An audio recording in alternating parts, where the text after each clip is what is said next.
Premier épître de Jean, chapitre 4.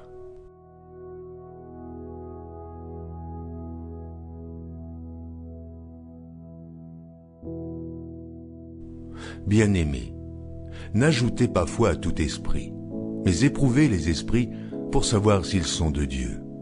Car plusieurs faux prophètes sont venus dans le monde. Reconnaissez à ceci l'Esprit de Dieu.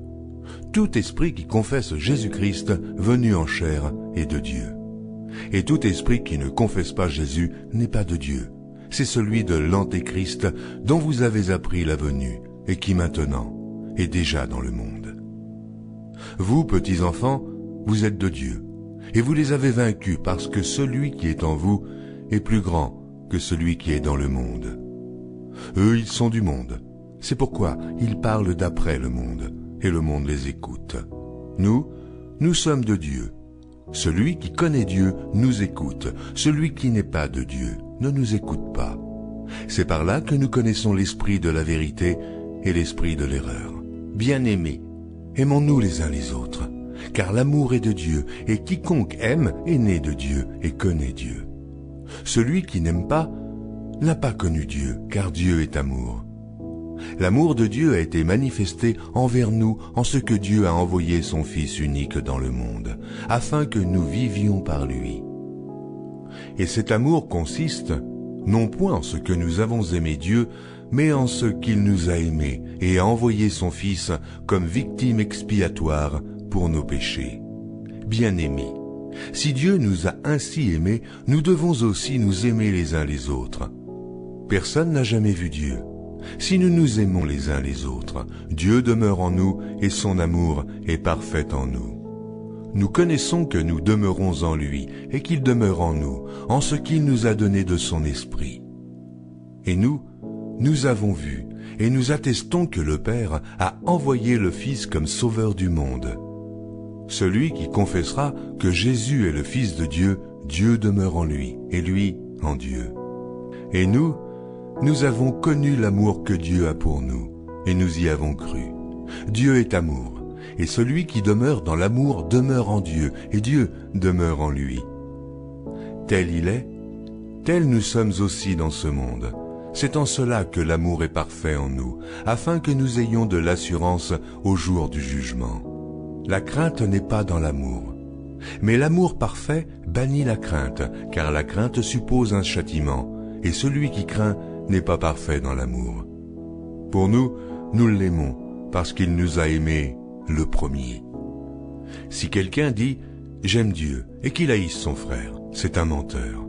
Car celui qui n'aime pas son frère qu'il voit, comment peut-il aimer Dieu qu'il ne voit pas? Et nous avons de lui ce commandement, que celui qui aime Dieu aime aussi son frère.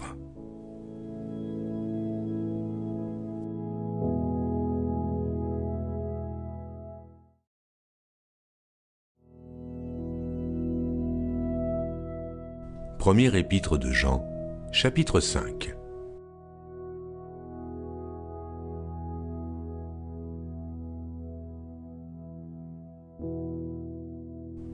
Quiconque croit que Jésus est le Christ est né de Dieu. Et quiconque aime celui qui l'a engendré aime aussi celui qui est né de lui. Nous connaissons que nous aimons les enfants de Dieu lorsque nous aimons Dieu, et que nous pratiquons ses commandements. Car l'amour de Dieu consiste à garder ses commandements, et ses commandements ne sont pas pénibles. Parce que tout ce qui est né de Dieu triomphe du monde, et la victoire qui triomphe du monde, c'est notre foi. Qui est celui qui a triomphé du monde, sinon celui qui croit que Jésus est le Fils de Dieu? C'est lui, Jésus-Christ, qui est venu avec de l'eau et du sang, non avec l'eau seulement, mais avec l'eau et avec le sang. Et c'est l'Esprit qui rend témoignage, parce que l'Esprit est la vérité. Car il y en a trois qui rendent témoignage, l'Esprit, l'eau et le sang, et les trois sont d'accord. Si nous recevons le témoignage des hommes, le témoignage de Dieu est plus grand, car le témoignage de Dieu consiste en ce qu'il a rendu témoignage à son Fils. Celui qui croit au Fils de Dieu a ce témoignage en lui-même. Celui qui ne croit pas, Dieu le fait menteur, puisqu'ils ne croient pas au témoignage que Dieu a rendu à son Fils.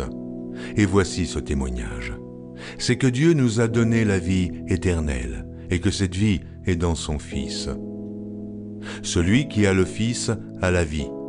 Celui qui n'a pas le Fils de Dieu n'a pas la vie.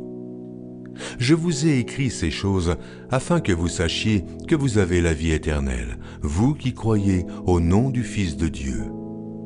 Nous avons auprès de lui cette assurance que si nous demandons quelque chose selon sa volonté, il nous écoute.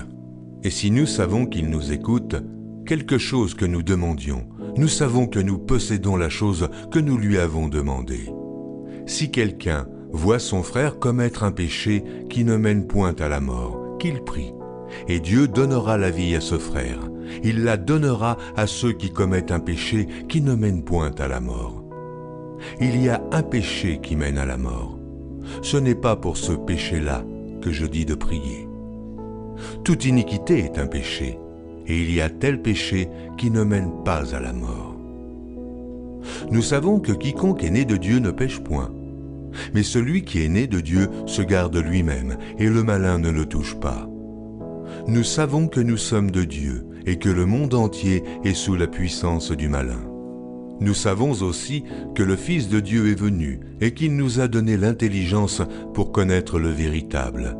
Et nous sommes dans le véritable, en son Fils, Jésus-Christ. C'est lui qui est le Dieu véritable et la vie éternelle. Petits enfants, gardez-vous des idoles.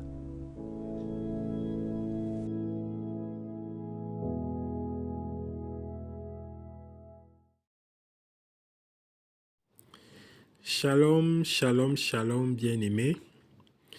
Que la paix et la grâce de notre merveilleux Seigneur Jésus-Christ soient sur nous et que nos cœurs, en ces moments d'épreuve, soient consolés, car il a dit, il est le Dieu de la consolation, le Dieu de l'espérance, et il nous fortifie, il nous encourage, il nous exhorte, et nous donne de comprendre que, au-delà de toutes choses, Jésus-Christ est Seigneur, et il demeure Seigneur, et éternellement. Merci, Père. Les deux derniers chapitres de 1 Jean 4 et 1 Jean 5 sont vraiment tellement profonds, tellement... il y a tellement de choses à dire, tellement de révélations, mais aussi beaucoup de promesses et beaucoup vraiment d'exhortations pour fortifier notre marche avec notre Seigneur Jésus-Christ. Vraiment déjà, le chapitre 4 me frappe.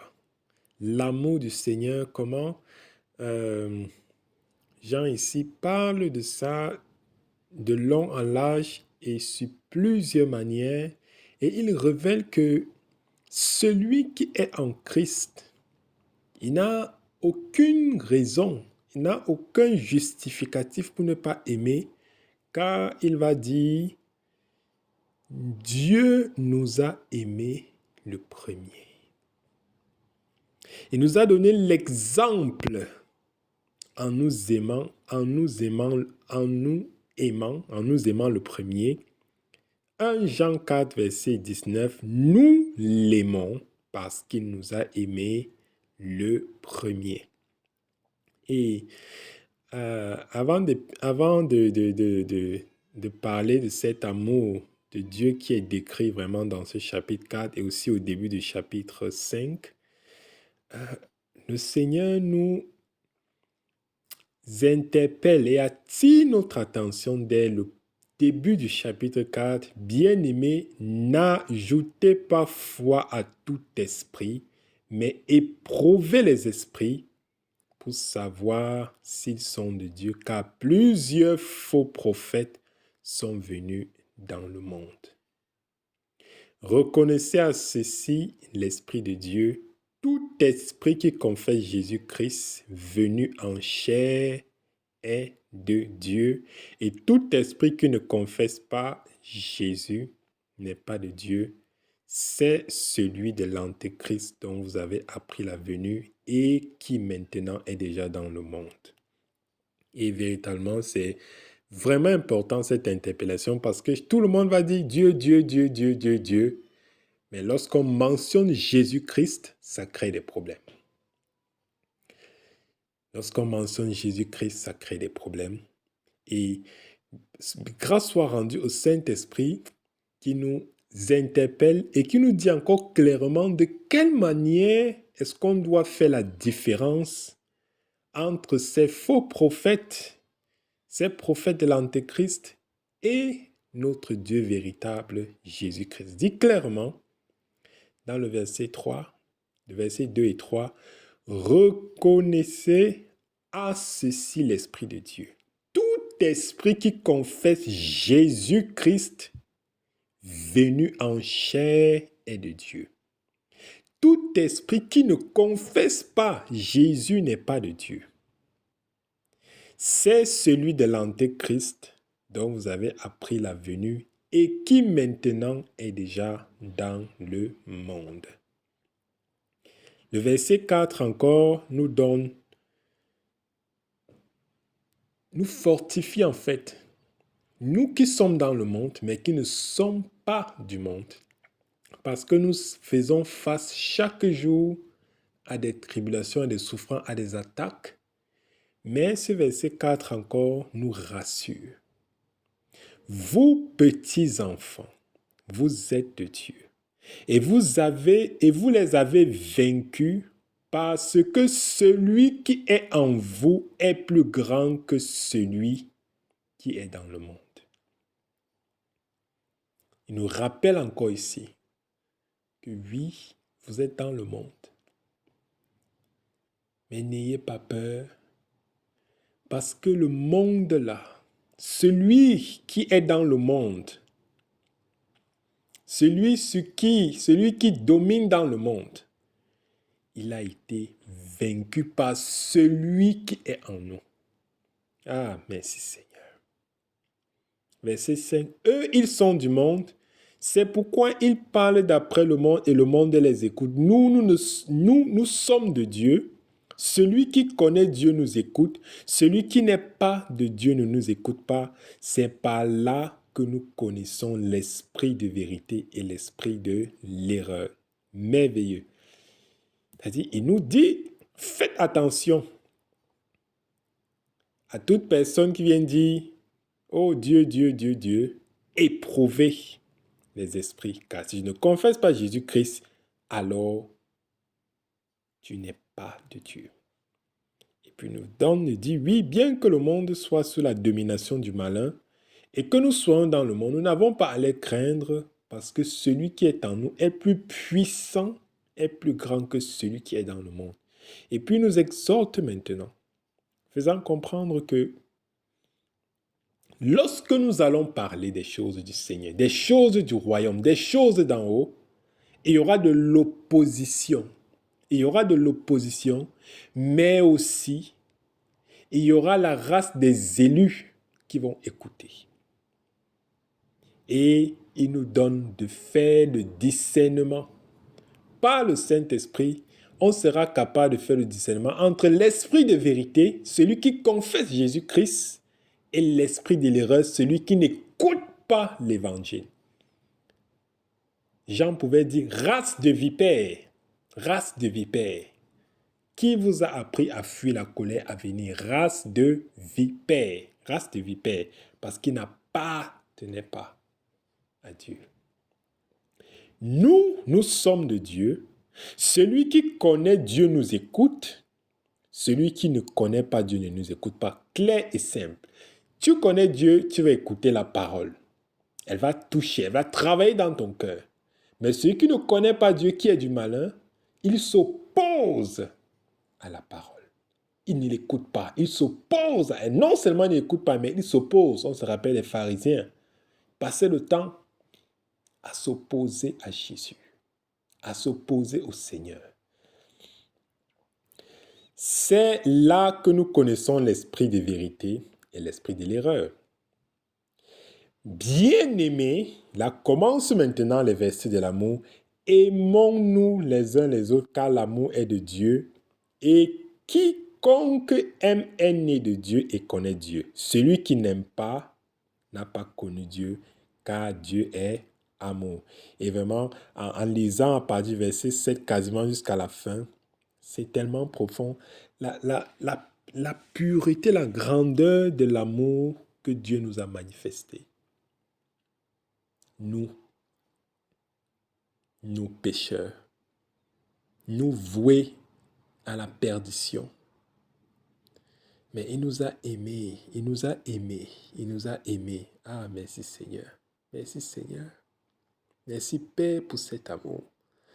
Verset 15. Celui qui confessera que Jésus est le Fils de Dieu, Dieu demeure en lui et lui en Dieu. Et nous avons connu l'amour que Dieu a pour nous et nous y avons cru. Dieu est amour et celui qui demeure dans l'amour demeure en Dieu et Dieu demeure en lui. Tel il est, tel nous sommes aussi dans le monde. C'est en cela que l'amour est parfait en nous, afin que nous ayons de l'assurance au jour du jugement. Ah, merci Seigneur. La crainte n'est pas dans l'amour. Mais l'amour parfait bannit la crainte, car la crainte suppose un châtiment, et celui qui craint n'est pas parfait dans l'amour. C'est-à-dire, il faut aimer le Seigneur. Il faut s'abandonner complètement, sans craindre les représailles du monde, sans craindre ce qui pourra arriver. Car c'est un chemin de la foi. C'est un chemin de la foi. Si tu crois, tu verras la gloire du Seigneur. Si tu crois. Jésus pouvait le dire à Marie, n'ai-je pas dit que si tu crois, tu verras la gloire du Seigneur. Il faut s'abandonner complètement, sans craindre. Sans craindre, car on ne peut pas aimer parfaitement s'il y a encore de la crainte. On ne peut pas s'abandonner complètement s'il y a encore de la crainte en nous. La crainte de ce qui va se passer, de ce que les gens vont dire. Qu'est-ce qui va se passer? Avec Christ, on ne pose pas la question. Il n'a pas posé la question lorsqu'il s'est donné à la croix. Mais il a fait confiance à Dieu le Père, qui rend témoignage. Celui-ci est mon Fils bien-aimé. En lui, j'ai mis toute mon affection, toute ma confiance, tout mon amour. Et Christ savait que celui qui a créé toutes choses est aussi puissant pour le ressusciter des morts. Merci Père. Que le Seigneur nous donne de ne pas craindre lorsqu'on s'abandonne à lui, lorsqu'on aime le Seigneur. Parce qu'aimer le Seigneur, il va le dire quelque part dans le chapitre, si on arrive, c'est garder ses commandements. Garder sa parole. Marcher selon sa loi. Ah Seigneur, verset 19. Pour nous, nous l'aimions. Nous l'aimons parce qu'il nous a aimés le premier. Si quelqu'un dit j'aime Dieu et qui haït son frère, c'est un menteur, car celui qui n'aime pas son frère, qu'il voit, comment peut-il aimer Dieu qui ne voit pas? Et nous avons de lui le commandement que celui qui aime Dieu aime aussi son frère. Puisque Dieu, on ne peut pas le toucher, on ne peut pas le saisir. C'est facile de dire j'aime Dieu. J'aime Dieu. J'aime le Seigneur. Mais le Seigneur lui-même nous met à l'épreuve. Notre frère est à côté de nous. Il y a des moments où notre frère a besoin de nous. Parfois des services difficiles, compliqués, où on va devoir se sacrifier pour pouvoir soutenir nos frères, nos bien-aimés. Parfois même simplement dans la prière, dans l'exhortation, se rendre disponible dans les assemblées. Ce sont des choses palpables qu'on peut toucher. Et Dieu nous dit, le Seigneur nous dit, si on n'aime pas notre frère, comment pourrions-nous dire qu'on aime Dieu qu'on ne voit pas? Que le Seigneur véritablement nous aide à nous aimer les uns les autres. Un amour qui n'a pas de crainte, un amour véritable, un amour qui est comme l'amour que Dieu a manifesté pour nous. Car il a dit tel il est, tel nous sommes. Nous l'aimons parce qu'il nous a aimés le premier. Et chapitre 15, on continue à parler de cet amour et il nous exhorte à pratiquer cet amour. Ne pas seulement dire j'aime Jésus, mais il nous exhorte à pratiquer cet amour. Quiconque croit que Jésus est le Christ est né de Dieu et quiconque aime celui qui l'a engendré aime aussi celui qui est né de lui. Nous connaissons que nous aimons les enfants de Dieu lorsque nous aimons Dieu et que nous pratiquons ses commandements. Car l'amour de Dieu consiste à garder ses commandements et ses commandements ne sont pas pénibles. J'ai souligné pénible ici. Il dit oui, si vous m'aimez, gardez mes commandements. Si tu m'aimes, aime ton frère que tu vois. Mais il souligne un détail important dans le verset 3. Car l'amour de Dieu consiste à garder ses commandements et ses commandements ne sont pas pénibles. Il n'y a rien qui est pénible à marcher avec le Seigneur pour quelqu'un qui a l'Esprit de Dieu en lui. Car on ne peut pas servir le Seigneur Jésus-Christ sans le Saint-Esprit. Ça sera tellement compliqué. Ça sera comme, comment je peux dire, ça sera comme quelqu'un qui se trouve dans un environnement auquel il n'appartient pas. Ça ne pourra pas donner. On a besoin du Saint-Esprit afin que l'Esprit de vérité qui est en nous nous donne d'aimer le Seigneur et de mettre en pratique, de garder les commandements. Il nous dit clairement, mes commandements ne sont pas pénibles. Mon joug est doux. Mon joug est doux. Parce que c'est lui-même qui nous donne le vouloir et le pouvoir. C'est lui qui nous donne de faire ce qu'on fait avec lui, en lui. Car il va dire dans Jean 15, sans moi, vous ne pouvez rien faire. Vous êtes les sarments. Vous êtes les sarments. Mais moi, je suis le vrai sceptre. Vous devez être attachés à moi. Par le Saint-Esprit, attaché à moi et moi en vous, afin que vous puissiez garder mes commandements. Ah, merci Père. Soulignez encore ça. Mes commandements ne sont pas pénibles. Mes commandements ne sont pas pénibles. Verset 4. Parce que tout ce qui est né de Dieu triomphe du monde, et la victoire qui triomphe du monde, c'est notre foi. Il va dire quelque part, si votre foi était comme un grain de sénévé, tu diras à ces montagnes, déplace-toi, et elle le ferait. C'est pas la foi, on se rappelle dans Hébreux 11, les héros de la foi. Les héros de la foi. Il est écrit, par la foi, ils vaincurent des royaumes. Ils vaincurent des royaumes. David et Goliath. Abraham. Ah Seigneur. Sarah. Par la foi, ils se sont levés. Ils ont vaincu le monde. Ils ont vaincu le monde. Ils ont vaincu le monde. Et c'est ça ici. Parce que tout ce qui est né de Dieu triomphe du monde. Et la victoire qui triomphe du monde, c'est notre foi. Par la foi, il n'y a rien qui peut résister à une foi pure et véritable dans notre Seigneur Jésus-Christ. Car il dit, tout pouvoir m'a été donné. Dans le ciel, sur la terre et sous la terre. Et je ferai de mes ennemis mon marchepied. Et devant le nom du Seigneur Jésus-Christ, tout genou fléchit. Tout genou fléchit. Alors si j'ai la foi que le Saint-Esprit est en moi, que Christ est en moi, alors de qui est-ce que j'aurais-je peur?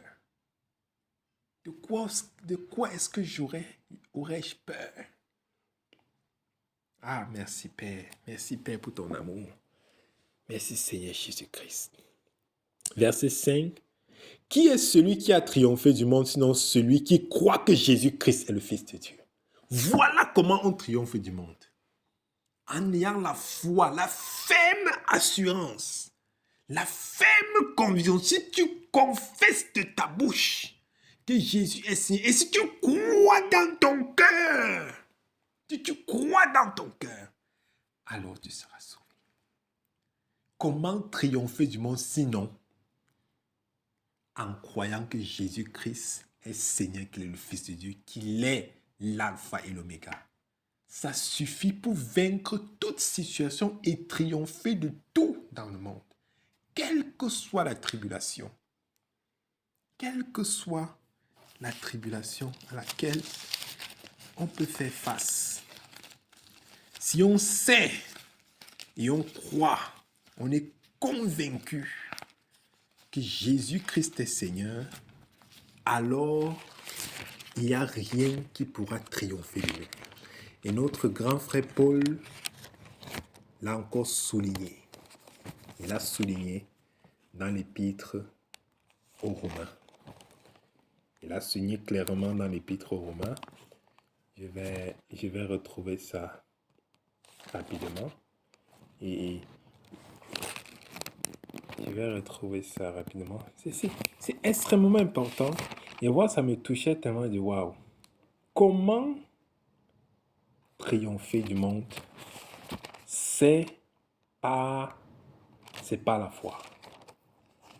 La foi en Jésus-Christ nous donne de triompher du monde.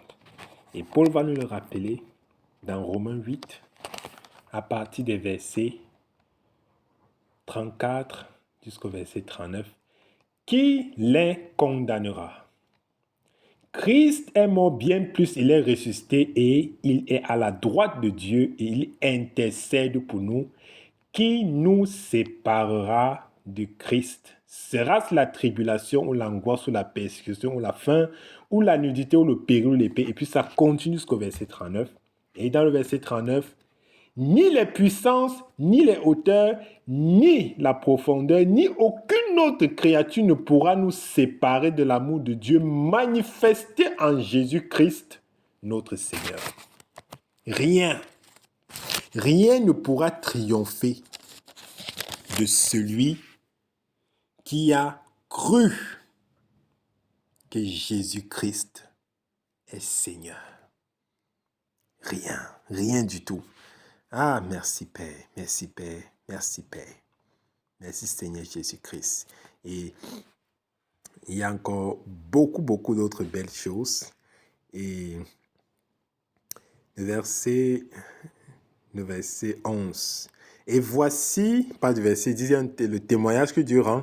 Voici le témoignage, verset 10 de écrit. Celui qui croit au Fils de Dieu a ce témoignage en lui-même. Celui qui ne croit pas, Dieu le fait menteur, puisqu'il ne croit pas au témoignage que Dieu a rendu à son Fils. Et quel est le témoignage? Verset 11. Et voici ce témoignage, c'est que Dieu nous a donné la vie éternelle et que cette vie est dans son Fils. Celui qui a le Fils a la vie. Celui qui n'a pas le Fils de Dieu n'a point la vie. Je vous ai écrit ces choses afin que vous sachiez que vous avez la vie éternelle, vous qui croyez au nom du Fils de Dieu. Nous avons auprès de lui cette assurance que si nous demandons quelque chose selon sa volonté, il nous écoute. L'espérance, la promesse de la vie éternelle en Jésus-Christ. C'est le témoignage que Dieu rend. Voici le témoignage. Dieu nous a donné la vie éternelle et que cette vie se trouvait dans son Fils. L'éternité se trouve dans le Fils, Jésus-Christ notre Seigneur, Dieu lui-même, éternel, vivant, puissant et qui revient, qui est, qui a été et qui revient. Merci Père.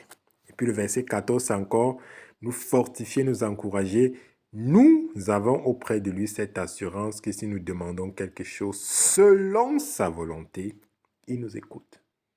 Selon sa volonté. Selon sa volonté. Selon le Seigneur. Selon la volonté du Seigneur. Non pas pour satisfaire notre orgueil ou nos désirs charnels, mais selon la volonté parfaite du Seigneur. Alors cela nous est accordé. Ah, merci Seigneur. Merci Jésus. Verset 15. Et si nous savons qu'il nous écoute, quelque chose que nous demandions, nous savons que nous possédons la chose que nous lui avons demandé. Si quelqu'un voit son frère commettre un péché qui ne mène point à la mort, qu'il prie, Dieu donnera la vie à ce frère et il la donnera à ceux qui commettent un péché qui ne mène point à la mort. Il y a un péché qui mène à la mort. Ce n'est pas pour ce péché-là que je dis de prier. Toute iniquité est un péché. Il y a un tel péché qui ne mène pas à la mort. Nous savons que quiconque est né de Dieu ne pêche point, mais celui qui est né de Dieu se garde lui-même et le malin ne le touche pas. Nous savons que nous sommes de Dieu et que le monde entier est sous la puissance du malin. Nous savons aussi que le Fils de Dieu est venu et qu'il nous a donné l'intelligence pour connaître le véritable, et nous sommes dans le véritable en son Fils Jésus-Christ. Nous savons aussi que le Fils de Dieu est venu et qu'il nous a donné l'intelligence pour connaître le véritable, et nous sommes dans le véritable en son Fils Jésus-Christ. Je crois que c'est très clair.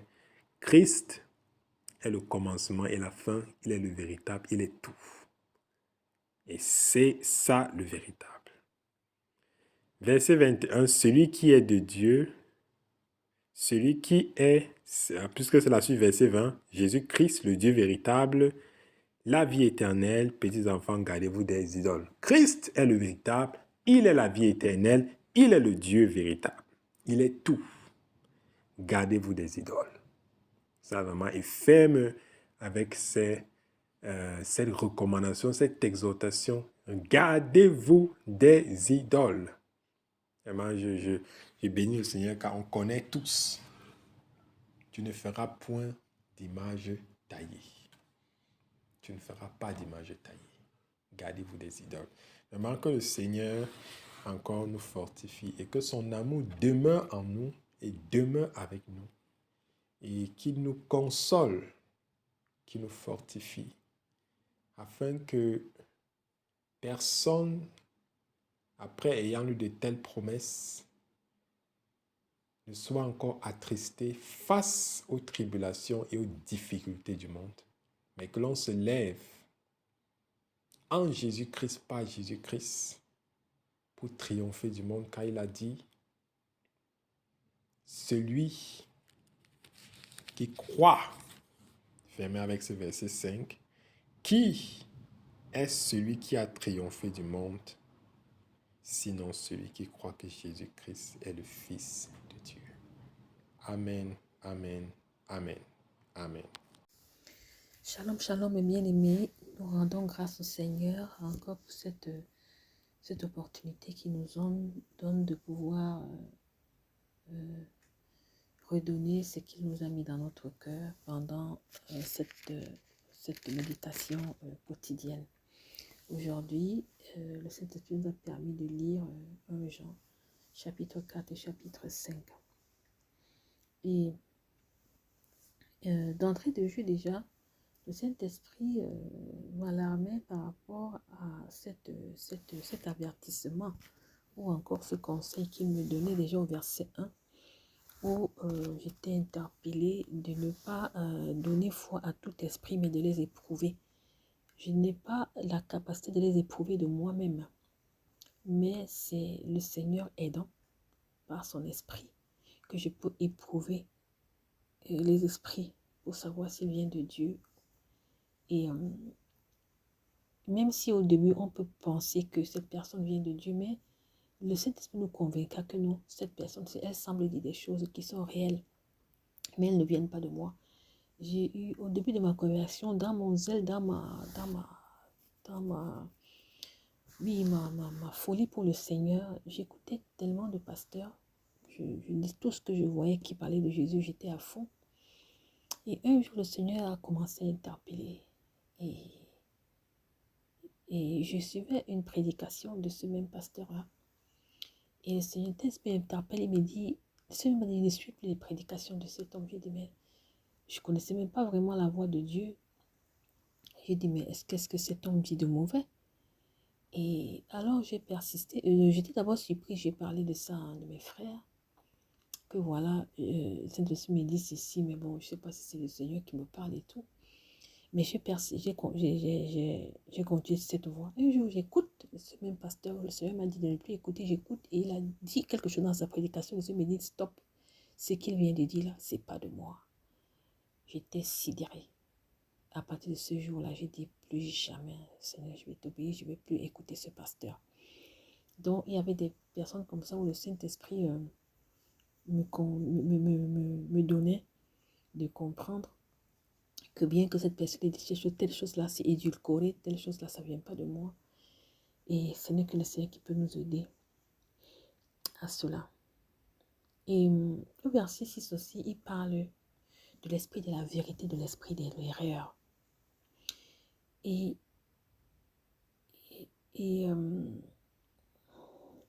je rends grâce à Dieu et ça me permettait encore de me rappeler de ce que le Saint-Esprit me met parfois à cœur, de lui demander de me préserver de la séduction et de me donner de rester dans la vérité qui m'a accordé de connaître, de m'attacher à cette vérité et de persévérer dans cette vérité, de ne pas laisser mon cœur être ballotté par tout vent de doctrine ou mes oreilles être aguichées par des belles paroles. Le verset 7 encore, le Saint-Esprit me rappelle déjà comme il a commencé à le faire depuis cet épître de Jean, comment il est amour. Il dit ici que l'amour est de Dieu. Donc, l'amour, quel qu'il soit, ne vient pas des hommes, mais vient de Dieu. Le véritable amour, l'amour pur. Et ça m'a rappelé quand j'étais dans le monde, l'amour que j'avais pour mon époux, j'étais convaincue que non, je l'aimais vraiment tellement fortement. Quand j'ai rencontré le Seigneur et que le Seigneur, j'ai dit un jour à mon époux, mais je t'ai jamais aimé. Ah, c'était pas l'amour, ça. En fait, tu vois que l'amour, là, quand tu l'appelles le Seigneur, c'est un amour. À tes yeux, là, il paraît bien, mais tu sens qu'il n'est pas, il est fragile. Il tient sur une corde. Il n'est pas pur, il n'est pas purifié. Et avec le Seigneur, il m'a enseigné ce que c'est que l'amour véritable. Et de voir vraiment que l'amour que j'ai ressenti même pour les personnes qui me sont chères par rapport à maintenant en lui, c'est différent, c'est tout, ça n'a rien à voir en fait, ça n'a rien à voir. Et parce que lui, il est amour, il est l'amour véritable. Et il dit aussi que quiconque aime de Dieu est né de Dieu et connaît Dieu. Je suis interpellée par ça, dans le fait que je ne peux pas dire que je suis de Dieu si je ne le connais pas. Une interpellation encore à une intimité avec le Seigneur pour le connaître. Une interpellation encore, non pas seulement à connaître Dieu, mais à être aussi connu de lui. Une exhortation vraiment à marcher dans cet amour-là. Et le verset 9 aussi m'a a résonné aussi dans mon cœur de ce que encore, comme on a vu dans les chapitres précédents, comment l'amour véritable se prouve. Et le Père a été un exemple où il a prouvé son amour. Bien, le Seigneur, je dis qu'il nous prouve son amour. Donc, l'amour se prouve véritablement, comme nous-mêmes, on est enseigné aussi par les enseignements que nous recevons par ceux dans ce ministère, de l'amour qui se pratique, qui se prouve, qui se vit. Et il dit ici qu'il a démontré son amour en envoyant son Fils afin que nous vivions par lui. Afin que moi je vive par lui. Moi je vive par lui.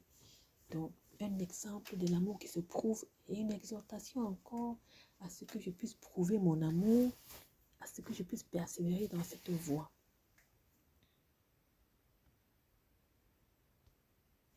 Et je voyais encore un exemple détaillé que le Seigneur nous donne dans l'amour qu'il a prouvé. L'exemple, il le donne encore au verset 10, où je voyais encore cet exemple palpable.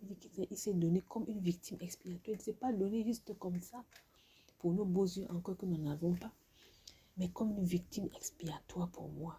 Donc, une interpellation encore à me donner pour les autres, comme aussi une victime, comme à me sacrifier en fait là, parce que l'amour se sacrifie pour l'autre.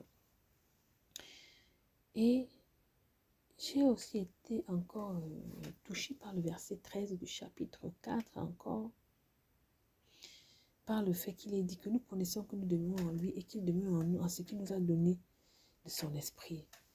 Ça me pousse à prier, à dire Seigneur, je te rends grâce pour ton esprit que tu m'as donné. Je te rends grâce parce que j'étais éloigné de toi, dans l'abîme, et tu es venu me saisir et tu m'as donné ton esprit. Amen. Aussi, j'ai reçu une exhortation encore, verset 16, à vraiment, vu que j'ai connu cet amour, vu que le Seigneur il a déversé cet amour dans mon cœur par le Saint-Esprit, une exhortation encore à demeurer dans cet amour. Ce ne soit pas quelque chose de bref, mais de demeurer dans cet amour-là. C'était vraiment encore une exhortation que je recevais dans mon cœur avec ce verset. Et aussi l'ajout qu'il y a eu au verset 17, de ce que tel qu'il est, tel il est, tel nous sommes aussi dans ce monde. Donc je dois refléter la nature de Christ dans ce monde. Je dois vivre vraiment dans l'amour. Je dois aimer mon prochain. Je dois témoigner cet amour-là. Et pas parce que je vais recevoir quelque chose, mais parce que par amour pour le Seigneur. Et le verset 19, c'est un verset qui me parle toujours, qui me secoue en fait. Il dit que nous l'aimons parce qu'il nous a aimé le premier. J'ai dit oui Seigneur. Ça remet les pendules à l'heure, ça remet les choses en place pour montrer que je n'ai pas aimé Dieu parce qu'il a commandé, mais non, c'est son amour qui me pousse à l'aimer.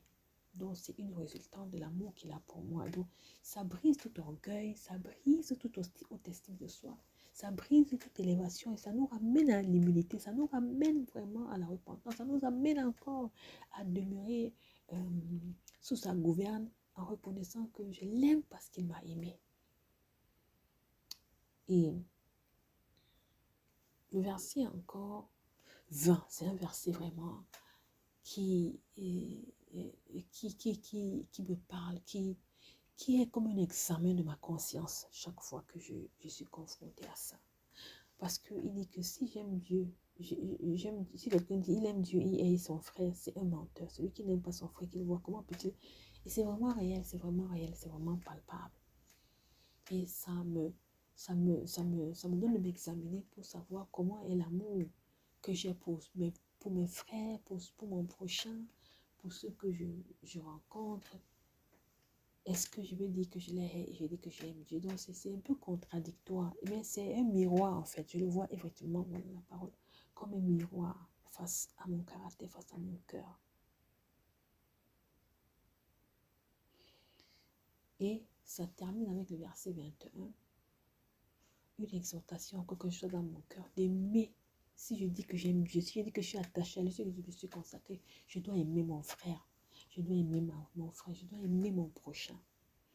Je vais chuter au verset, au chapitre 5 de 1 Jean. 1 Jean, ou encore le verset 3, un verset qui me plaît aussi beaucoup. On dit que l'amour de Dieu consiste à garder ses commandements.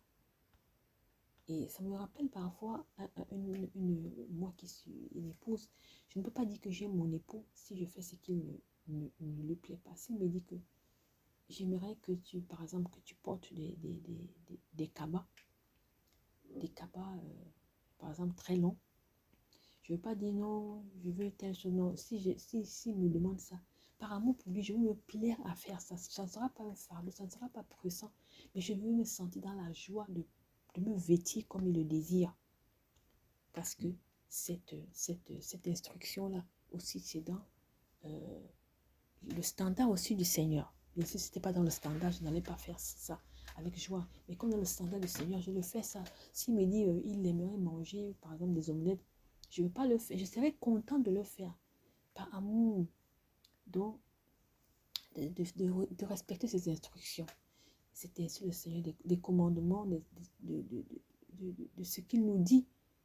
Et ce n'est pas pénible. Si mon époux me demande quelque chose, ça ne peut pas être pénible. Si c'est pénible, ça veut dire que je n'ai pas de l'amour pour lui. Les mêmes choses pour les choses du Seigneur ne sont pas pénibles. Quand on a de l'amour pour lui, on est même dans la joie de faire cette chose. On est même dans l'anticipation à faire ces choses. On trouve même du plaisir à faire ces choses. Et c'est un verset qui me challenge beaucoup. Et le verset 4 aussi, c'est un verset très parlant. Il parle de notre victoire qui triomphe du monde par la foi. Mais parce que nous avons aussi lu je pense dans Pierre, qui parle aussi de résister au diable avec notre foi, avec la foi ferme. Et ici, la victoire du monde, la victoire qui triomphe du monde, c'est notre foi. Et c'est encore un élément qui me parle et qui me donne d'avoir cette foi ferme, cette foi de Dieu. Ok, et le verset 8 et 9, les conducteurs ont expliqué ça. Le conducteur Brice et le conducteur Yannick ont pu expliquer ça. Donc j'ai compris, je vais plus revenir dessus. Voilà, et puis je vais terminer avec le verset 14 au verset 15. Le verset 14 et le verset 15, c'est des versets vraiment qui m'ont beaucoup. La version semeur de ces versets m'ont permis de mieux comprendre ce verset par rapport à la verset second, surtout le verset 15. Au début, ça me faisait un peu, j'étais un peu dans la confusion, je ne comprends pas littéralement en fait. Mais quand j'ai lu la version semeur de ces versets, j'ai beaucoup compris, surtout le verset 15 qui dit si nous savons qu'il nous accorde, je ne dis pas très bien là, mais non, et si nous savons qu'il nous écoute, nous savons aussi que l'objet de nos demandes nous est acquis. Et c'est merveilleux. Surtout cette assurance que le monde n'a pas, cette assurance que quiconque n'a pas, cette assurance que le Seigneur nous donne par son esprit. Que si on demande quelque chose selon sa volonté, cette assurance qu'on doit se rassurer. Mais je dois me rassurer que ce que je demande là, ce n'est pas pour ce n'est pas pour, comme Jacques dit, pour mes passions. Là que je demande, je ne reçois pas. Mais c'est pour la volonté de Dieu, pour que le Seigneur soit glorifié, pour que son nom soit glorifié. J'ai cette assurance de ce que je demande est un acquis. Au moment opportun, je verrai je recevrai cette réponse, je verrai cet exaucement se manifester. Mais j'ai une question par rapport au verset 16 là, le péché qui mène à la mort. Je pense qu'il y a eu des enseignements sur Bamba dessus, mais je ne me rappelle plus très bien. Le péché qui mène à la mort, et bon, j'ai pensé au blasphème du Saint-Esprit, je ne sais pas si c'est lié à ça.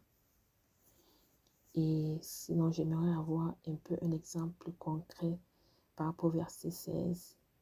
Au verset 16, oui. Et le verset 19 aussi, c'est un verset dont nous parlons aussi pendant nos partages et qu'on nous rappelle même souvent beaucoup pendant les lives par le frère Junior. Le monde entier sous la puissance, sous la domination du malin. Mais nous sommes sous la domination de l'Esprit Saint. Nous sommes sous la domination de la parole. C'est la parole qui nous gouverne, c'est elle qui nous domine, c'est elle qui gère notre vie, c'est elle qui nous conduit. Et il n'y a même pas de parallèle avec le monde. Comme Jésus nous avait dit, nous sommes dans le monde, mais nous ne sommes pas du monde, bien qu'étant dans le monde. Et la fin de ces versets-là, le verset 20, cette parole vraiment me plaît beaucoup. Il répète véritable. Et plusieurs fois, il dit, il est venu, le Fils de Dieu est venu, il nous a donné l'exemple pour connaître le véritable. Cette parole, ce mot-là est lourd de sens. Elle est vraiment lourde de sens spirituel. Et nous sommes dans le véritable. Quelle grâce, Seigneur, merci. Et son Fils Jésus-Christ, c'est lui qui est le Dieu véritable et la vie éternelle. Oh Seigneur, merci, merci, merci. Que le Seigneur vous bénisse abondamment. Shalom.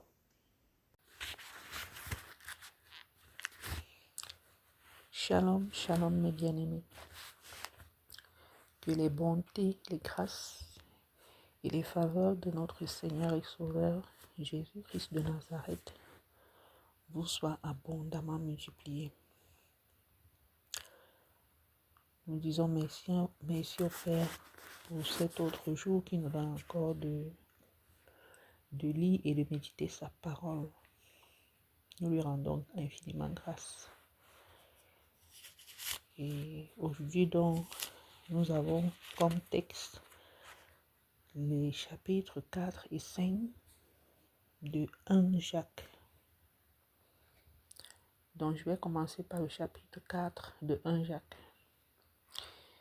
Et il y a quelques points qui m'ont marqué, donc je vais vous faire part de ça. Le premier verset, ici, la Bible nous demande de ne pas écouter, croire à n'importe qui, à n'importe quel prophète, de ne pas de discerner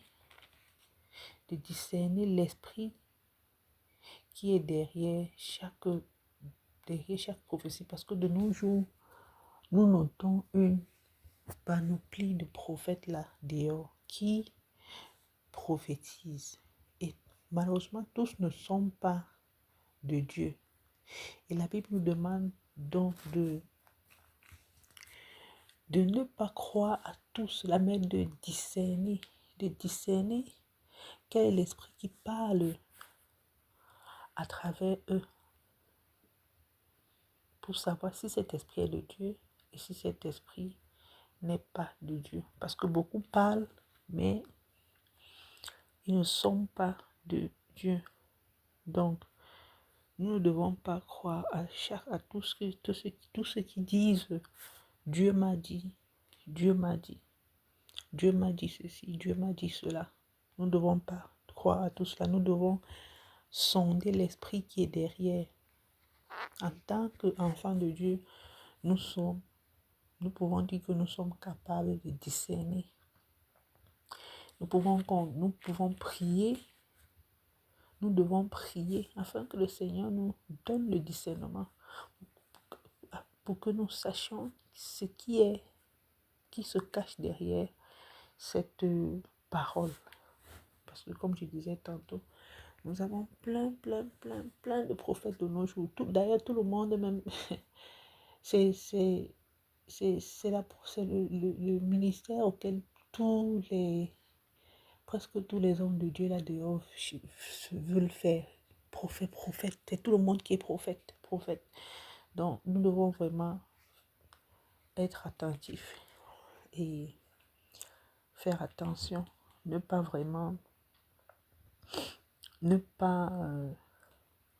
croire à tout cela, mais chercher à discerner qui est-ce qui parle, sonder l'esprit qui est derrière. C'est pour ça qu'il nous dit au verset 1, ajoutez parfois à tout esprit, mais éprouvez-les pour savoir s'ils sont de Dieu, car plusieurs faux prophètes sont venus dans le monde. Et le verset 2 au verset 3, ici justement nous dit que reconnaissez à ceci l'Esprit de Dieu. Tout esprit qui confesse Jésus-Christ venu en chair est de Dieu. Et tout esprit qui ne confesse pas Jésus-Christ venu en chair n'est pas de Dieu. Généralement, ces gens-là, ils ne prononcent même pas le nom de Jésus. Ils ne prononcent pas le Jésus. Voilà encore même une indication même. Voilà une preuve qui déjà doit nous pousser à méditer. C'est-à-dire, c'est une preuve palpable qui nous amène déjà à voir si il parle de la part du Seigneur, si ou pas. Parce que généralement, ils ne disent pas, ils ne prononcent pas le nom de Jésus-Christ. Tu vas pas les voir, ils vont dire au nom de Jésus-Christ Nazareth. je proclame ou je déclare, que ce soit au début, que ce soit à la fin, ils évitent le nom de Jésus-Christ. Ils évitent de prononcer ce nom parce que ce nom, c'est le nom qui est au-dessus de tout nom et tout genou fléchit à son nom. Donc, quand ils font leur prophétie, généralement, ils ne parlent pas de Jésus-Christ. Ils sont seulement dans Dieu m'a dit, Dieu m'a dit, Dieu, Dieu, Dieu. Du début jusqu'à la fin, il n'y a pas de Jésus-Christ qui est prononcé. Il n'y a pas de Jésus-Christ. Donc voilà déjà même un indice qui doit nous amener à comprendre que celui-ci est de Dieu ou il n'est pas de Dieu. Donc voilà. C'est ce que je pouvais comprendre en lisant les tout premiers versets du chapitre 4 de 1 Jean. Et le verset 4 nous dit ceci. Vous, petits enfants, vous êtes de Dieu. Vous, petits enfants, vous êtes de Dieu et vous les avez vaincus parce que celui qui est en vous est plus grand que celui qui est dans le monde. Et effectivement, et on va lire comme ça du verset 4 au verset 6. Celui qui est en vous est plus grand que celui qui est dans le monde. Eux, ils sont du monde, c'est pourquoi ils parlent d'après le monde et le monde les écoute. Nous sommes de Dieu. Celui qui connaît Dieu nous écoute. Donc, je peux comprendre par là que celui qui est en Christ, qui croit en Jésus-Christ, qui confesse que Jésus-Christ est le Fils de Dieu, sait que Jésus-Christ demeure en lui et il n'a peur de rien. Il n'a peur de rien. Donc, il sait qu'avec Jésus-Christ, il a de l'assurance. Et il ne marche plus selon la chair. Parce que ceux qui sont dans le monde s'affectionnent aux choses du monde. Ils vivent selon les plaisirs de la chair. Parce que qui dit le monde, le monde dit chair. Et la chair a des désirs contraires à ceux de l'esprit. En nous qui sommes de Jésus-Christ, nous sommes esprits. Et nous avons l'Esprit Saint qui nous donne d'avoir le discernement, qui nous conduit dans toutes choses, qui ne nous pousse pas à faire l'erreur. L'Esprit Saint nous amène à éviter l'erreur. Donc, ceux du monde, par contre, sont ceux qui sont attachés aux choses du monde et qui recherchent les choses du monde et qui dit les choses du monde parlent de la chair, comme je disais tantôt, et qui dit la chair te pousse au péché. Donc voilà, c'est pour ça qu'il disait ici, celui qui est, au verset 6, celui qui n'est pas de Dieu et ne nous écoute pas, c'est par là que nous connaissons l'esprit de la vérité. Et l'esprit de la vérité, c'est l'esprit de Dieu. L'esprit de Dieu. Donc il disait, c'est par là que nous connaissons l'esprit de la vérité et l'esprit de l'erreur. Or, l'esprit de la vérité, c'est l'esprit de Dieu. L'esprit de Dieu qui nous donne d'avoir le discernement en toutes choses et qui n'est pas un esprit d'erreur, qui nous conduit dans la vérité. Donc, voilà ce que je pouvais dire de ce verset-là, de 4 à 6. Donc, en nous, quand nous savons que Jésus-Christ habite en nous, et si Jésus-Christ habite en nous, nous n'avons plus peur, nous n'avons peur de rien parce que ce qui est en nous est plus grand que ce qui est dans le monde. Voilà. Je vais passer au verset 7. Le verset 7 pratiquement jusqu'au verset 11, c'est l'amour, nous interpelle encore à l'amour de son prochain. L'amour de son prochain. Nous pouvons comprendre ici que, comme dans les chapitres précédents, les autres livres que nous avons lus ici, les autres épîtres de Romains et tout, ce n'est que cela qui revient. D'ailleurs, nous comprenons toujours par là que tous les commandements de la Bible, ou alors tous les livres de la Bible se résument en un seul commandement qui est aime ton prochain comme toi-même. Aimez-vous les uns les autres. L'amour, l'amour, l'amour. Bien-aimés, aimons-nous les uns les autres. Verset 7. Bien-aimés, aimons-nous les uns les autres, car l'amour est de Dieu, et quiconque aime est né de Dieu et connaît Dieu. Celui qui n'aime pas n'a pas connu Dieu, car Dieu est amour. D'ailleurs, Dieu est amour, et Dieu nous a aimés le premier. C'est pas nous qui avons aimé Dieu en premier, mais c'est lui qui nous a aimés le premier en envoyant son Fils Jésus-Christ sur la croix, sacrifier sa vie pour nous, verser son sang sur la croix pour nous. Donc, le Seigneur nous demande de nous aimer les uns les autres. Il nous interpelle encore sur l'amour. L'amour, toujours de l'amour, et l'amour de Dieu, qui est le véritable amour. Nous sommes encore interpellés ici au sujet de l'amour. Le verset 12 à 15, c'est toujours une continuité des versets 7 à 11, qui parle toujours de l'amour, et qui dit ici, le verset 15, il dit: celui qui confessera que Jésus-Christ est le Fils de Dieu, est le Fils de Dieu. Verset 15, celui qui confessera que Jésus est le Fils de Dieu, Dieu demeure en lui et lui en Dieu. Parce que, comme on a dit tantôt, au début du chapitre 4, nous reconnaissons les faux prophètes. Ils ne confessent pas, ils n'ont pas le courage de confesser Jésus-Christ.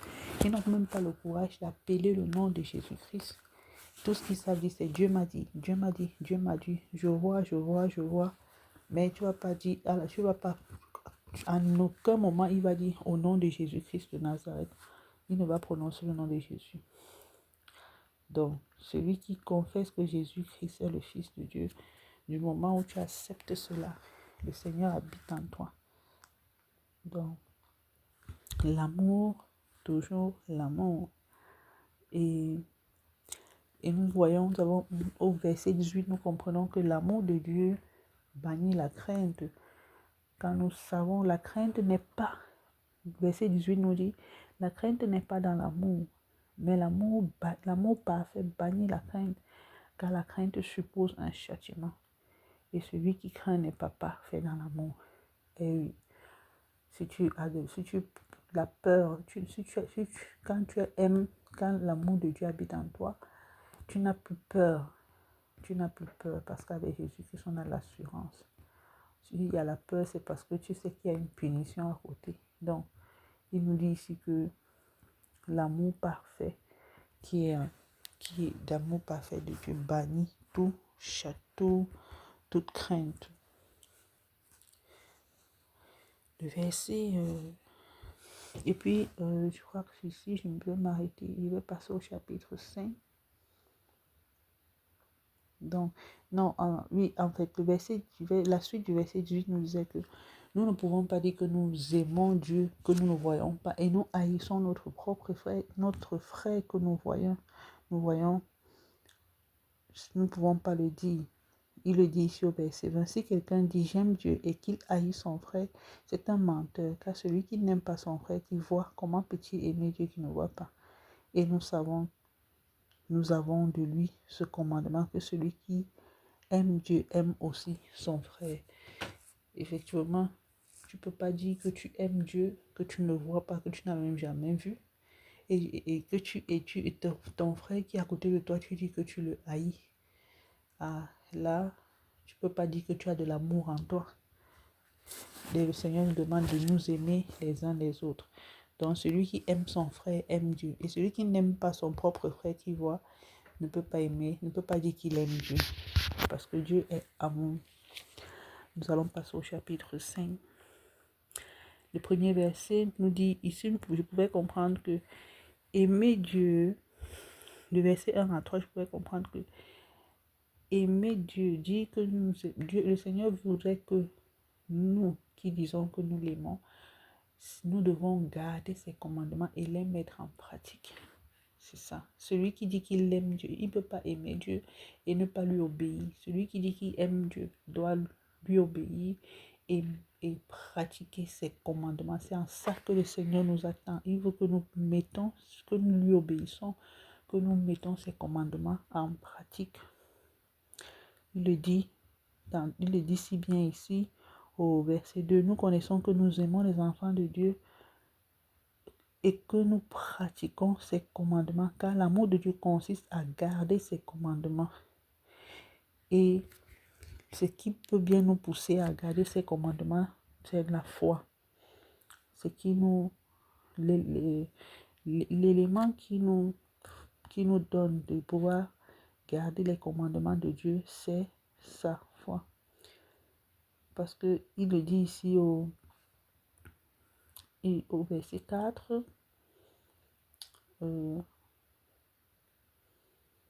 il dit, et ces commandements ne sont pas pénibles parce que tout ce qui est né de Dieu triomphe du monde. Et la victoire qui triomphe du monde, c'est notre foi. Qui aime Dieu garde ses commandements. Et ces commandements nous éloignent de l'amour, nous donnent de ne point aimer le monde. Et comme je disais tantôt, ce qui nous donne la victoire sur le monde, c'est notre foi. Donc c'est notre foi qui nous donne de nous éloigner, de ne pas regarder au monde, qui nous donne la victoire sur le monde, quoi. Donc, je sais pas, en tout cas, je pense qu'ici, j'arrive pas très bien m'exprimer ici, mais néanmoins, j'ai compris de quoi il s'agit. Alors, je vais passer au verset 6, parce que je suppose que mes collègues sauront peut-être mieux expliquer que moi ces versets-là. Le verset 6 qui nous dit que c'est lui, Jésus-Christ, qui est venu avec de l'eau et du sang, non avec l'eau seulement, mais avec l'eau et avec le sang. C'est l'Esprit qui rend témoignage, parce que l'Esprit est la vérité. Vous pouvez comprendre ici que l'eau représente le baptême dans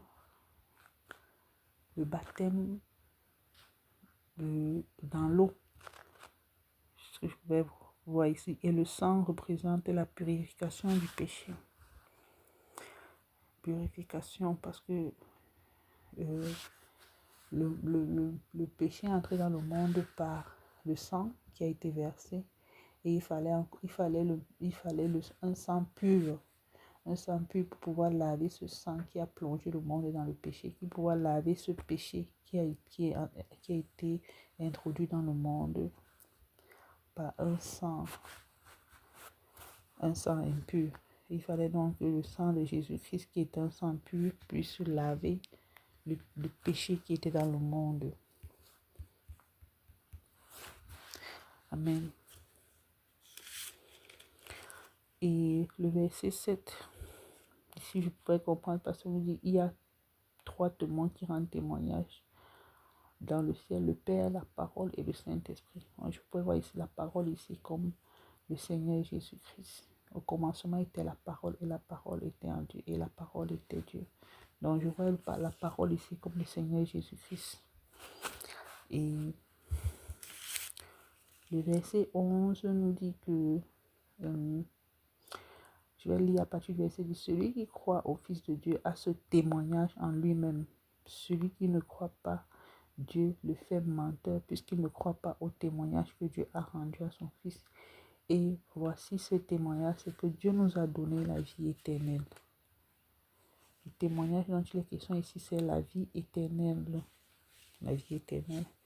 Ça m'a beaucoup marqué quand j'ai lu ce verset-là. Le verset 14 nous fait comprendre qu'en Jésus-Christ, nous avons l'assurance. Et nous savons que si nous demandons quelque chose selon la volonté de Dieu, nous obtenons aussi la chose. En Jésus, quand nous allons vers le Seigneur, nous devons être sûrs que ce que nous voulons, nous l'obtenons. Nous ne devons pas partir, nous ne devons pas les demander devant le Seigneur déjà avec des doutes dans le cœur. Non, nous devons demander, aller devant le Seigneur, devant son trône, étant déjà sûr que oui, je sais que si je vais Dieu demander telle chose à mon Père, il va me l'accorder. C'est pourquoi il le dit ici au verset 14. Nous avons auprès de lui cette assurance que si nous demandons quelque chose selon sa volonté, il nous écoute. Et si nous savons qu'il nous écoute, quelque chose que nous demandions, nous savons que nous possédons la chose que nous lui avons demandée. Donc ne pas aller devant le Seigneur avec des doutes, mais avec assurance, avec la paix du cœur et nous savons qu'il nous exauce. Le verset 16, si moi c'était une question, je me demandais c'est quoi le péché qui mène à la mort. C'était ma question. Le verset 18, je pouvais aussi comprendre, on a déjà noté ça dans plusieurs chapitres aussi, que le pécheur les chrétiens, les enfants de Dieu ne pêchent pas, mais ils commettent seulement des erreurs. Et quand bien même ils commettent des erreurs,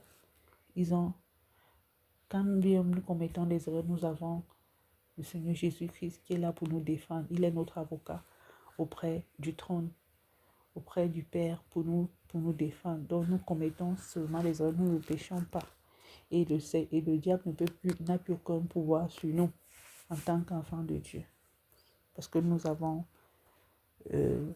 ne sommes pas du monde et nous avons vaincu nous avons la domination sur les choses du monde et le diable ne peut plus rien sur nous. Le Seigneur Jésus-Christ est là pour nous défendre auprès du Père. Et le 21, le Seigneur ici nous demande d'être vigilants, de faire attention aux idoles. Parce qu'il dit jeunes gens d'ailleurs, parce que petits enfants, gardez-vous des idoles, parce que les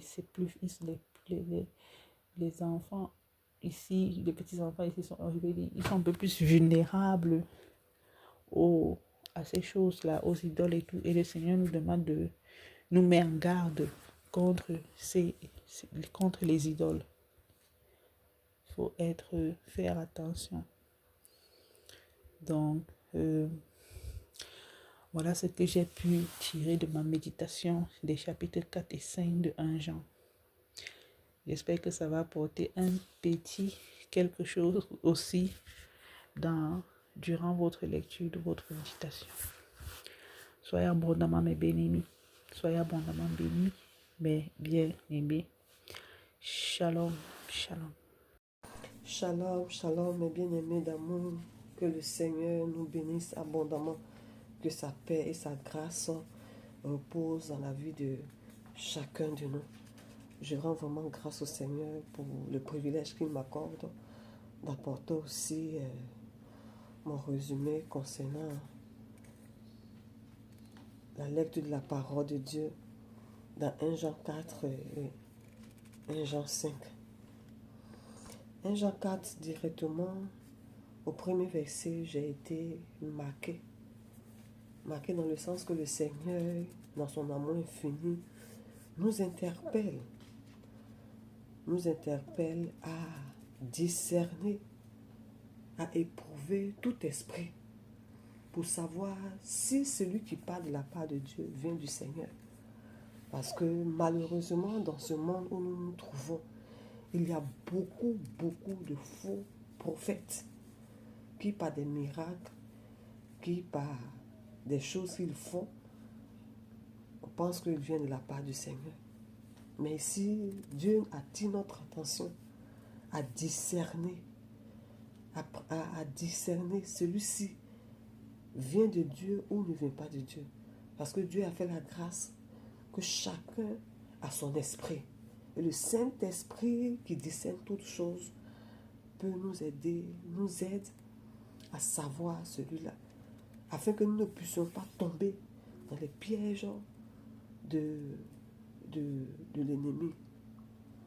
Et j'ai été marqué quand, au niveau du verset 4, quand le Seigneur nous dit, petit enfant, vous êtes de Dieu et vous les avez vaincus parce que celui qui est en vous est plus grand que celui qui est dans le monde. la confiance que nous avons en Jésus, l'assurance que nous avons en Jésus, son esprit qui est en nous, Dieu qui est en nous, est plus grand, est plus fort que tout esprit diabolique, est plus fort que Satan. C'est vrai que les gens disent que Satan est fort, mais notre Dieu est plus fort, est tout puissant.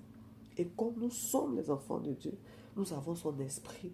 Alors, Dieu qui est en nous est plus grand que celui qui est dans ce monde, que nous savons, Satan qui gouverne ce monde.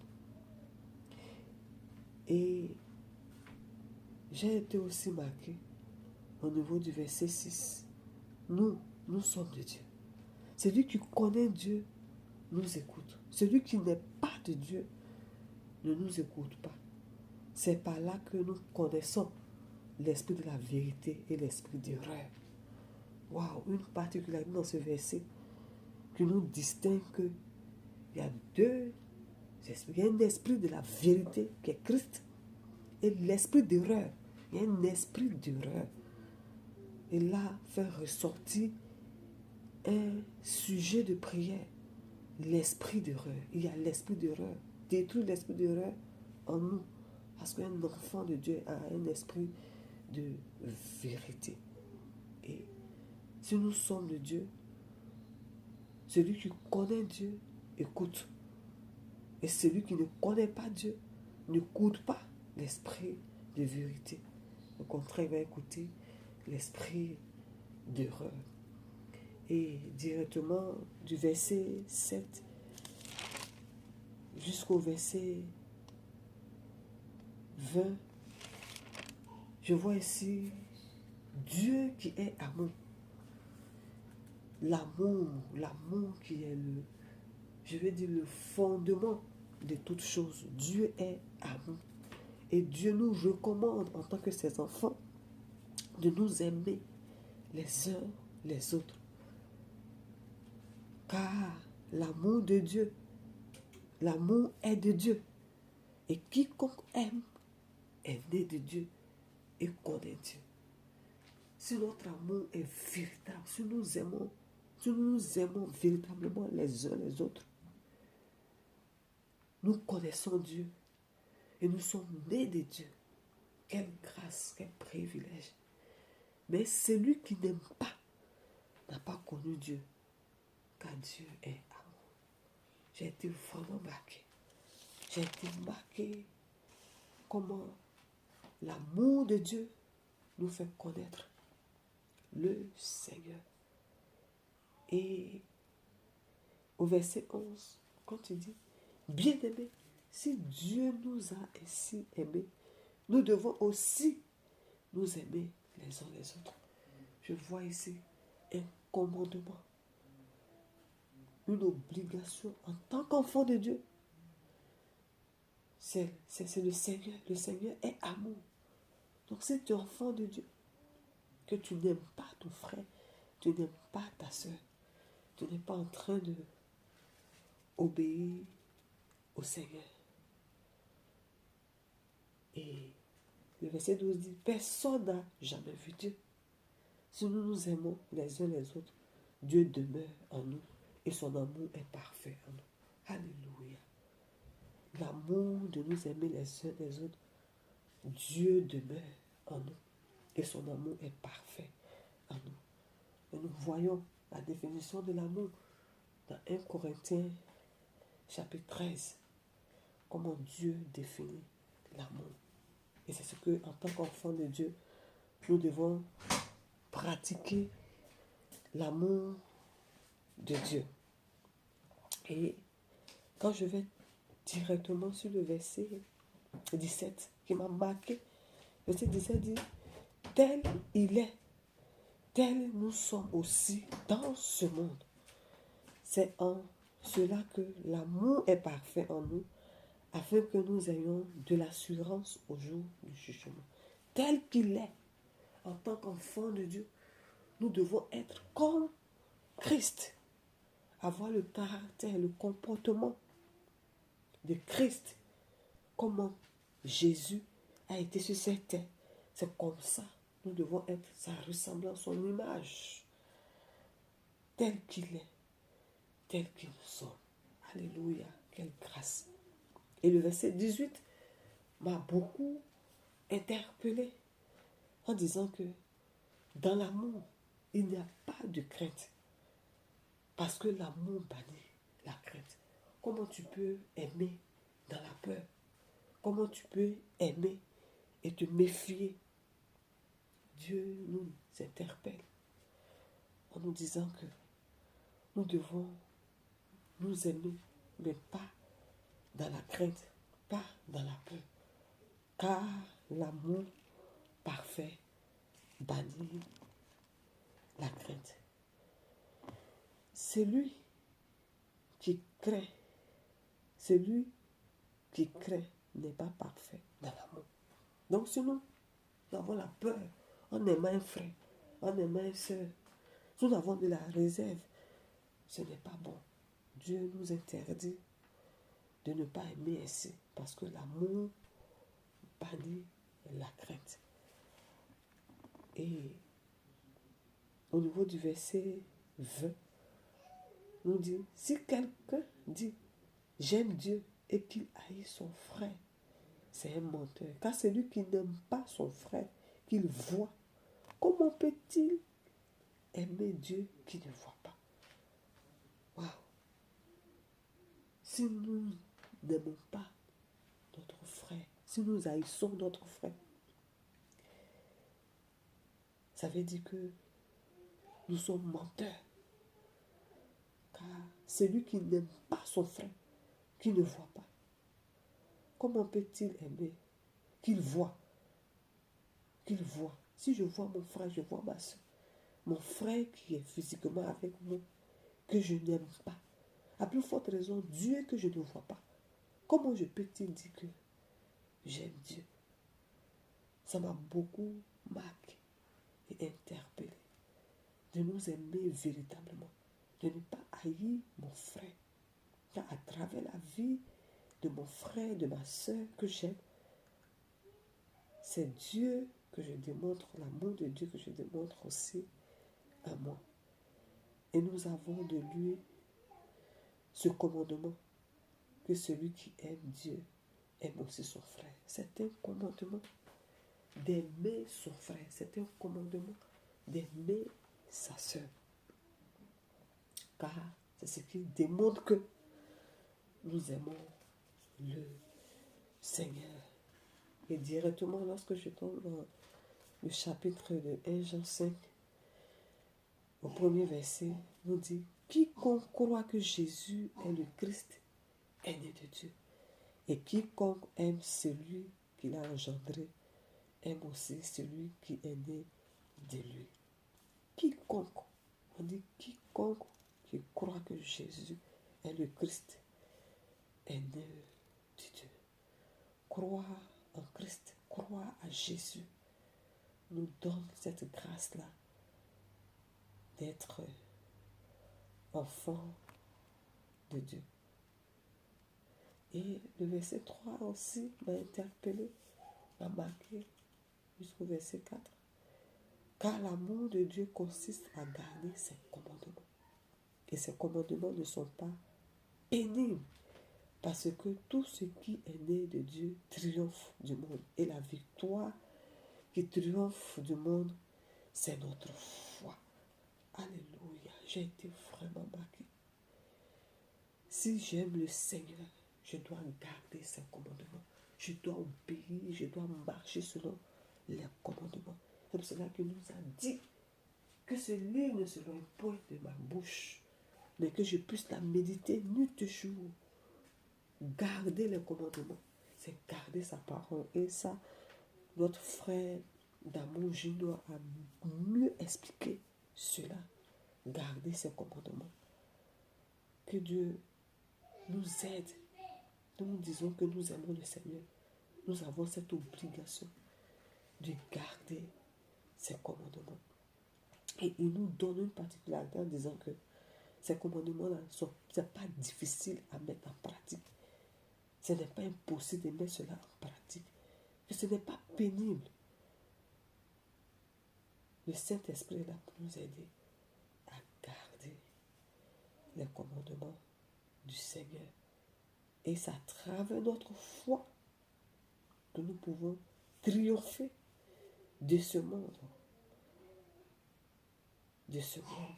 La foi qui nous donne de tenir devant toute situation, la foi qui nous donne de tenir dans ce monde pervers, dans ce monde rempli de péché, d'injustice. C'est notre foi. C'est notre foi. Et lorsque je m'avance, j'ai été aussi marqué au niveau du verset 14. Nous avons auprès de lui cette assurance que si nous demandons quelque chose selon sa volonté, il nous écoute. Alléluia. Dieu écoute. J'ai été marqué. Il écoute, il n'a pas dit que il exauce instantanément. Il exauce immédiatement. Il dit il écoute. Il entend. Lorsque nous avons cette assurance, c'est-à-dire quand nous demandons quelque chose à Dieu, c'est d'être sûr que Dieu va nous donner. Dans sa volonté. Que ça soit dans sa volonté. Et il nous écoute. Il n'a pas dit qu'il va nous exaucer immédiatement. L'exaucement vient du Père. Mais Dieu entend. D'être tranquille, d'avoir cette confiance-là que toutes les fois que je vais demander quoi que ce soit à Dieu, et cette chose-là est dans sa volonté, ça veut dire que Dieu a entendu et au moment opportun, il va m'exaucer. Et lorsque je continue au niveau du verset 16, même le verset 15 dit, et si nous savons qu'il nous écoute, quelque chose que nous demandons, nous savons que nous possédons la chose que nous lui avons demandée. L'assurance dans la prière, de savoir que ce que j'ai demandé à mon Père, sans que je l'ai, sans que j'ai vu, sans que cette chose-là soit exaucée, je sais que j'ai ça. Quelle grâce! Si quelqu'un voit son frère commettre un péché qui ne mène point à la mort, qu'il prie. Alléluia. Quand nous voyons, j'ai été marqué, quand nous voyons un frère, une soeur qui est dans le péché, mon rôle, c'est de prier. Et Dieu donnera la vie à ce frère, à ce bien-aimé, à cette soeur. Mon rôle, c'est de prier lorsque je vois un frère qui est dans le péché ou une soeur qui est dans le péché. Ce n'est pas d'aller et polémiquer, ce n'est pas d'aller parler de ces personnes-là, mais c'est de prier. Le rôle, c'est de prier. Et le Seigneur nous dit dans le verset 17 que toute iniquité est un péché. Et il y a tel péché qui ne mène pas à la mort. Nous savons que quiconque est né de Dieu ne pêche point. Mais celui qui est né de Dieu se garde lui-même. Et le malin ne le touche pas. Nous avons notre responsabilité. Ah, j'ai été marqué au niveau du verset 18. Que quiconque est né de Dieu ne pêche point. C'est le Saint-Esprit qui nous donne la victoire sur le péché. C'est le Saint-Esprit qui nous donne la grâce de ne pas pécher. Et comme il a dit au niveau du verset 3, de garder ses commandements. Comme sa parole nous dit dans le psaume 119, verset 11, je garde ta parole dans mon cœur afin de ne point pécher contre toi. Être constamment plongé dans la parole de Dieu, garder les commandements de Dieu. Et le Saint-Esprit qui est en nous donne la victoire sur le péché. Nous n'allons pas pécher contre le Seigneur. Et le Seigneur nous donne cette responsabilité-là. Que il dit, nous savons que quiconque est né de Dieu ne pêche point, mais celui qui est né de Dieu se garde lui-même. Donc cette responsabilité, nous savons d'éviter, de nous garder à ne pas pécher contre le Seigneur. Et là, le malin ne le touche pas. Waouh! Quelle parole d'encouragement, quelle parole forte de la part du Seigneur. Et quand je continue au niveau du verset 19, la parole nous dit que nous savons que nous sommes de Dieu et que le monde entier est sous la puissance du malin. Cette phrase, cette parole, nous savons que le monde est sous l'influence de la puissance de Satan. Et c'est pour cela qu'il est vraiment important de connaître le Seigneur. Et vers la fin du 1 Jean chapitre 5, nous dit que, verset 21, petit enfant, gardez-vous des idoles. J'ai été vraiment marqué comment le Seigneur nous dit de nous garder des idoles. Nous savons ce que c'est l'idole. La chose qui prend la première place dans notre cœur, la place du Seigneur dans notre cœur. Donc gardons-nous des idoles. Que le Seigneur nous bénisse abondamment. Que le Seigneur nous aide à vraiment aimer davantage le Seigneur en gardant ses commandements et être toujours en contact avec sa parole. Que le Seigneur nous bénisse abondamment. Shalom, shalom, shalom.